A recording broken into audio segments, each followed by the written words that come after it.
Welcome to the Bucket List Podcast. Now, I'm your host, Jamal Raheem. Now, the Bucket List Podcast is a podcast where I tell you which music project you should have on your listening bucket list. It could be an album, mixtape, EP, long as it's a dope project and I think people should listen to it. I'm going to talk about it. Now, some episodes you have guests. Most of the time, it's just going to be me. Now, on this episode, we are talking about the Bucket List Project by Saba. Now, if you don't know who Saba is, he's a rapper from the West Side of Chicago. He got mixtapes like Get Comfortable, Comfort Zone, which is how I found out about him. Shout out to my brother Jamal for putting him on to me.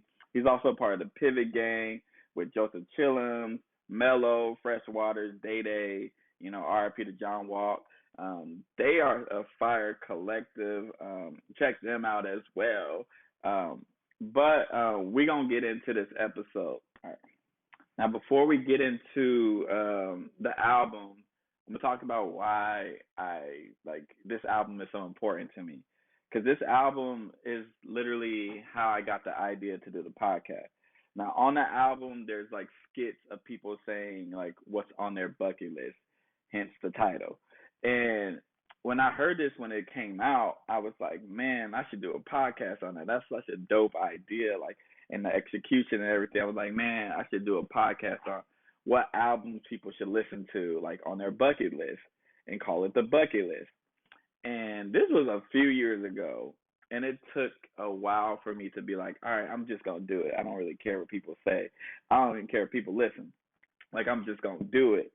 But this album is literally like how I got the idea to do this. Like, I've had notebooks literally that I filled with albums that I think people should listen to, mixtapes I think people should listen to, EPs, all that type of stuff, like because of this album. Now, let me get into the album. Now, this is his debut album. The production is handled by like a whole bunch of people. Saba, Monte Booker, one of the best producers, Cam Obi, Squeak, you know what I'm saying, like Day, all of them, like the whole squad from Pivot. Like, the production is fire, but this album like is like his debut, and it's honestly like a fresh air, like a breath of fresh air, really, because like this wasn't like a rapper from Chicago talking about like that drill stuff, and it wasn't one of those rappers like you got like the Lupe and Kanye and Common and all these people who are like in their own realm. This was literally like a rapper from the hood who don't talk about hood stuff. And that was honestly fresh for me. Like, he wasn't talking about drill. He wasn't talking about none of that gang stuff. He wasn't talking about none of that. And that's how he got my attention.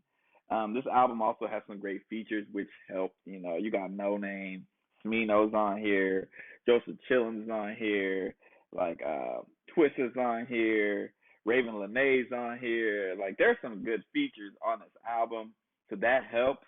But this was a great like refresher. The album doesn't stray away from any topics either.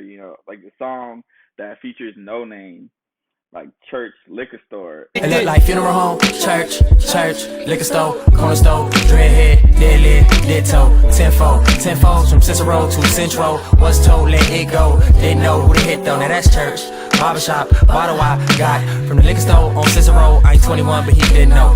It's talking about how every neighborhood and like poverty neighborhoods in particular is what like has church, liquor store, funeral home, church, liquor store, funeral home, and this is all over the country. You can find the same exact thing, no matter if you're in Chicago or in LA. They gonna have that, and they talking about the impact of it and all that stuff, and they doing it over a smooth ass beat too, like they talking about it, and this is something that I question my whole life. Like, yeah, why is there always a church, liquor store, funeral home? Then they probably have like some unhealthy like fast food option that does nothing for the community. Like, they always have that stuff, and I don't want to say hoods, but hoods. I have another word to replace it with. So they do a great job of talking about that. That's right in No Name's like realm. She can do that thing.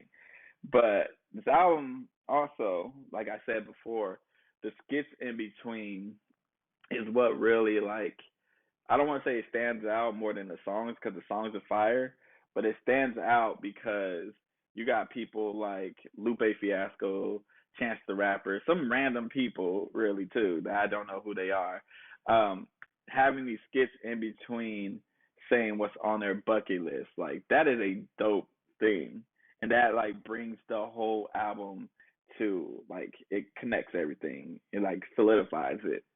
Like this album, honestly, me being a Californian, it gave me like Section 80 vibes. I know that's like a high, like that's my favorite Kendrick album.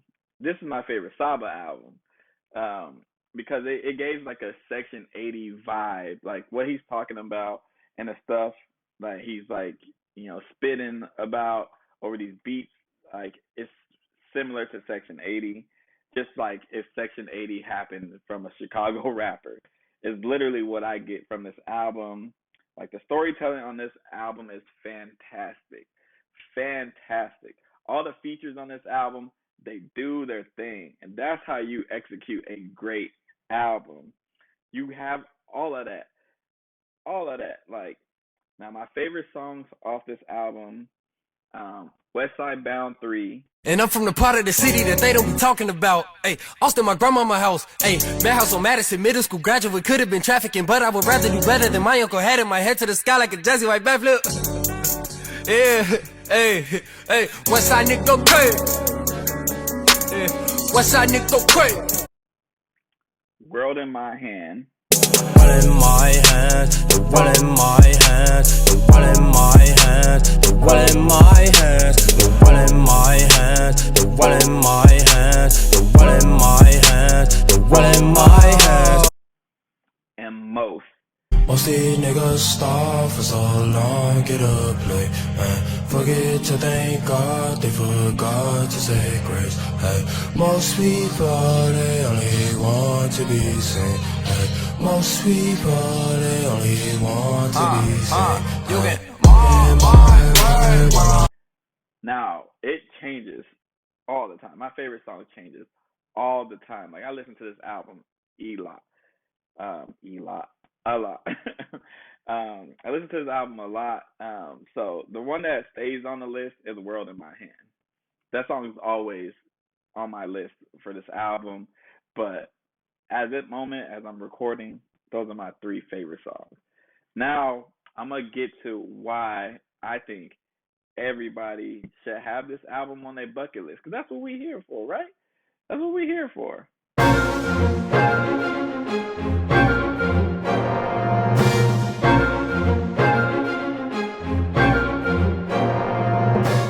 Now, the reason I believe everybody should listen to this album is because this album is literally the American dream. In particular, it's the Black American dream. Like he's discussing the stuff that plague us, like he talks about in the song Church. He's talking about like pride in being where he's from, like pride in being from the west side of Chicago. Like he's talking about that. He's talking about looking for a better way and like willing to take the risk, not knowing what's on the other side. And if that's not the Black American story, I don't know what is. Like you get people from the South who tried to move to the West, you know what I'm saying? Move to California in particular. That's why I think that song California on this album is like probably the most important song on the album. Because like people moved like from the South, deep South, try to escape racism, uh, try to escape Jim Crow, try to escape all that stuff that was like destroying black people, destroying black communities, and moved to California with hopes of a better dream, hopes of a better lifestyle, not knowing what they were walking into. They didn't know that California was just as bad. They just hide it with beautiful palm trees and sunny weather. They didn't know any of that stuff. They just moved with a dollar and a dream. Shout out to J. Cole. But this is literally the American story. Like him talking about like he's trying to make it as a rapper. He's trying to do all the things. Like he gonna go to California and see what's up. Like he's trying to do all that. He's trying to make it. You know what I'm saying? This is the Black American dream over some dope ass beats, some dope ass rhymes, Who don't want to hear some dope ass shit like that? Like that is some fire. Everybody should listen to this album, especially if you're a dreamer, especially if you black. Y'all should be listening to this album. And with that, this has been the Bucket List Podcast. I've been your boy Jamal Radio Raheem. Don't forget to like, share, subscribe, all that stuff. You can follow me at the Harris Show on TikTok, on Instagram. Follow my SoundCloud. I think it's Radio Raheem. All of that stuff is gonna be in the description. Follow the SoundCloud for sure, because that'd be fun. The podcast is gonna be on there. Also, some dope ass playlists gonna be on there. Some dope ass mixes are gonna be on there. And I just said dope like a million times, and I'm tired of saying that. So I'm gonna catch y'all next time. Shout out to Saba. Go check out the Bucket List if you haven't, and even if you have heard it, go give it some streams and put some money in my boy's pocket, because he's doing the damn thing. And I'll catch y'all next time. Peace.